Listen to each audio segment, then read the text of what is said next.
Programme లోపల ఇక్కడ బలి చేసేది ఎస్సీ, లార్జెస్ట్ ఎస్సీలను, లార్జెస్ట్ బీసీలను, లార్జెస్ట్ మన ఎస్టీలను, మైనార్టీలను. అంటే ఇక్కడ వీళ్ళందరినీ ఎందుకు బలి చేస్తున్నాడు అంటే ఇక్కడ కులాన్ని ఒకటి చేసుకోవాలి, అది చేసిండు. కాంగ్రెస్ లోపల కులము అనే విషయానికి వస్తే రెడ్లంతా ఒక కులంగా బిహేవ్ చేస్తున్నారు. అన్ని పార్టీలో ఉన్న రెడ్లంతా ఒక కులంగా ఉపయోగించి మీ జగదీశ్వర్ రెడ్డిని ఎందుకు తిట్టలేడు మరి దాన్ని తిట్టాలనుకున్నప్పుడు? జగదీశ్వర్ రెడ్డిని తిట్టాలి కదా. అత్యధికంగా తిట్టేది రేవంత్ రెడ్డిని, మరి జగదీశ్వర్ రెడ్డిని తిట్టాలి కదా, పల్లా రాజేశ్వర రెడ్డిని తిట్టాలి కదా. మరి ఇలా రెడ్లను, ఇతర పార్టీలలో ఉండే రెడ్లను ఎందుకు తిడతలేడు? మరి రెడ్లను ఎందుకు మాట్లాడతలేడు? ఇక్కడ కులం పేరు పెట్టేసి ఒక వెలమాలను మాత్రమే ఎందుకు మాట్లాడుతున్నారు అంటే ఇక్కడ రెడ్డిలను ఒకటి చేసే ప్రోగ్రాము లోపల ఒకటి ఏ పార్టీలో ఉన్నా ఆల్ రెడ్డిస్ అంటే మన రెడ్డిసే. మన ప్రభుత్వం ఉంటే మన రెడ్డి ప్రభుత్వం వచ్చినట్టే. ఏ పార్టీలన్నా ఉండండి, మీరు మేమంతా ఒక్కటే. కానీ ఒక కులాన్ని మాత్రమే చూద్దాము, అది వెలమ కులము అని చెప్తున్నాడు. అరే ఇక్కడ బీసీలు, ఎస్సీలు, ఎస్టీలు, మైనార్టీలు మీకు ఉండాలి అయ్యా బుద్ధి. ఈరోజు రేవంత్ రెడ్డి అని చెప్పేది వెలమల గురించి కాదు. ఎస్సీ, ఎస్టీల, బీసీల మీద తల మీద కాలు పెట్టి తొక్కుకుంటూ ముఖ్యమంత్రిగా ఎదిగిన తర్వాత బలిపెక్కిన మాటలు మాట్లాడుతున్నాడు. దాన్ని ఎవరు అర్థం చేసుకోవాలి? ఈరోజు నా ఎస్సీలు అర్థం చేసుకోవాలి, నా ఎస్టీలు అర్థం చేసుకోవాలి, నా బీసీలు అర్థం చేసుకోవాలి, నా మైనార్టీలు అర్థం. అది అర్థం కాకుండా లేదు ఇది కేసీఆర్ నే తిట్టింది అనుకుంటే మాత్రం పొరపాటు. అట్లా ఇంకా నువ్వు ఆలోచించినావు అనుకో, అధికారం మళ్ళీ రేవంత్ చేతిలోనే ఉంటది. బీసీ ముఖ్యమంత్రి అన్నది కళ, అది జరగని పని కాదు. బీసీలంతా ఒక్కటిగా అయి బీసీ ముఖ్యమంత్రి కోసం కొట్లాడదాము, ఎస్సీ ముఖ్యమంత్రితో కొట్లాడదాము, ఎస్టీ మైనార్టీ ముఖ్యమంత్రులు కావాలని. రైట్, శివకుమార్ గారు నమస్తే అండి, చెప్పండి. శ్రీకాంత్ గారు ఎట్లా చూస్తారు ఓవరాల్ గా? మరి రేవంత్ రెడ్డి భాష కొంచెం శృతి మించిపోతుందని సోషల్ మీడియాలో ప్రచారం జరుగుతుంది. ఒక సీఎం పదవికి ఆయన మరి వన్నె తీసుకురావాల్సిన వ్యక్తి. సో అట్లా మాట్లాడడాన్ని మీరు ఏం చెప్తారు ఒక సీనియర్ నాయకుడిగా? చెప్పండి. ముందుగా 99 టీవీ ప్రేక్షకులకు, మీకు పాలన వారికి నమస్కారం. అయితే ఈ సంస్కృతి తెలంగాణ వచ్చిన తర్వాత గతంలో ఉన్న ముఖ్యమంత్రి కేసీఆర్ గారు ఉద్యమ కాలంలో తీసుకొచ్చినంత మటుకు మనం దాన్ని సరే ఆంధ్ర తెలంగాణ సెపరేట్ కావాలి, నీళ్లు నిధులు నియామకాలు అనే రకంగా మనం ఏది మాట్లాడినా సరే అప్పటికి నవ్వుకున్నాం, సరిపోయింది, అయిపోయింది.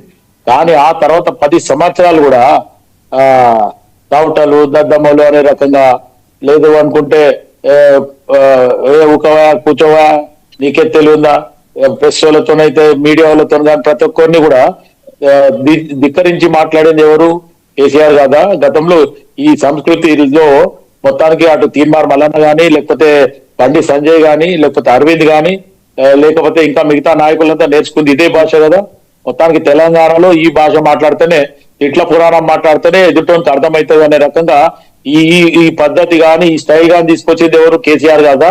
ఉద్యమ కాలంలో అంటే సరే మినాయింపు అనుకుందాం, కానీ 10 సంవత్సరాలలో కూడా అదే మాట్లాడండి. సో ఆయనతో పాటు ఏదైతే మొత్తానికి మేనేజ్మెంట్ కోటాలో వచ్చిన కేటీఆర్ కూడా అదే మాట్లాడింది కదా. ఒక ఎస్ఐ పట్టుకొని నీ అమ్మ అనలేదా? ఎస్ఐ అడగలేదా? నీకు అమ్మ లేదా? నువ్వు అమ్మ అంటున్నావు, నీకు అమ్మ లేదా? నీ అమ్మ లేదా అని ఎన్నిసార్లు ప్రశ్నించండి ఒక ఎస్ఐ ఒకప్పుడు. అర్థం చేసుకోవాలి. ఎందుకంటే మొత్తానికి వీళ్ళు 10 సంవత్సరాలలో ఏదైతే చేసిండ్రో దానికి రేవంత్ రెడ్డిని కంపేర్ చేస్తే అంత ఏం లేదు. వీళ్ళు కానీ 2 సంవత్సరాలకే లేక ఇంత బాధ అవుతుందంటే 10 సంవత్సరాలలో ప్రజలు ఎంత బాధపడ్డారు, అన్ని వర్గాలు ఎంత ఇబ్బందికరంగా ఉండే.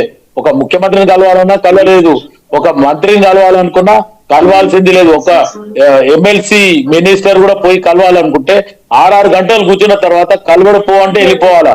ఇదే ఇప్పుడు కాంగ్రెస్ పార్టీ అధికారంలో వచ్చిన తర్వాత మీరు ముఖ్యమంత్రిని కలుస్తారా, ఏ మంత్రులను కలుస్తారో మీరు అపాయింట్మెంట్ తీసుకోండి, దానికి కన్సర్న్ నంబర్స్ ఉన్నాయి. లేకపోతే 3 to 5 సెక్రటరియట్ పోవచ్చు, లేకపోతే ప్రజాభవన్ లో పోవాలనుకుంటే ఏదైతే జ్యోతిరావు పూలే ప్రజాభవన్ లో పోవాలనుకుంటే అక్కడ కూడా బట్టి విక్రమార్క గానీ లేకపోతే సీతక్క గానీ వాళ్ళు ఉన్నారు కాబట్టి అక్కడ పోవచ్చు. లేదంటే ఏదైతే మొత్తానికి కంప్లైంట్ చేయాలనుకుంటే కూడా ప్రజాభవన్ కి పోవచ్చు. వారంలో 2 రోజులు టైం ఇచ్చిండ్రు. గతంలో మొత్తానికి రోజు ఇవ్వడం జరిగింది. ఇప్పుడు వారంలో 2 రోజులు ఇవ్వడం జరిగింది. ప్రజలకి ఎక్కడైనా స్వేచ్ఛ ఉంది. గత 10 సంవత్సరాలలో ఇంత స్వేచ్ఛ లేదు. వాళ్ళు తిట్ల పురాణంతోనే అలవాటు చేశారు కాబట్టి వీళ్ళకి ఈ భాష చెప్తేనే అర్థమవుతుంది అనే రకంగా ఈ రోజు కూడా మాట్లాడు. మొన్న జూబ్లీస్ ఎలక్షన్ లో కూడా కేటీఆర్ ఏమన్నాడు, నువ్వు మొగనివా, మొగతనం ఉందా, నీకు దమ్ముంటే గెలిచి చూపి అన్నాడు. ఇప్పుడు మొగోడెవడు ఆడోడెవడు లేదా దమ్మేమనుకుందో దమ్మేమనికి లేదో ఇప్పుడు అర్థమైంది కదా జూబ్లీస్ కాంగ్రెస్ పార్టీ గెలిచిన తర్వాత. ఈ రకంగా ఆలోచిస్తే వాళ్ళకి అదే భాష చెప్తేనే అర్థమవుతుంది కాబట్టే రేవంత్ రెడ్డి ఆ భాష మాట్లాడుతుండు. మాకు కూడా ఇంచుమించు కొన్ని సందర్భాలలో ఆపోజిషన్ పార్టీ వాళ్ళు మాట్లాడినందుకు మేము కూడా అదే భాష వాడాల్సి వస్తుంది. కానీ అది మంచి పద్ధతి కాదు. ఒక ఎడ్యుకేటెడ్ గా లేకపోతే ఒక ప్రొఫెషన్ లో ఉన్నాం కాబట్టి అయినంత మటుకు మంచి భాషని మాట్లాడాలని ఆలోచిస్తాం.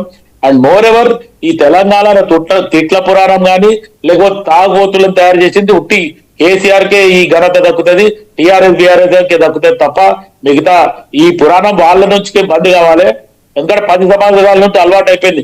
2 సంవత్సరాలు అధికారంలోకి వచ్చినాక కాంగ్రెస్ పార్టీ వచ్చినాక కూడా ఇంకా మేమే అధికారంలో ఉన్నాం రకంగా మాట్లాడుతుంటే వాళ్ళకి ఇంకా తలకెక్కిన కిక్కు ఇంకా దిగుతలేదు. ఆ కిక్కు దించాలంటేనే ఇది మేము ఈ రోజు ఆ భాష వాడుతున్నాం.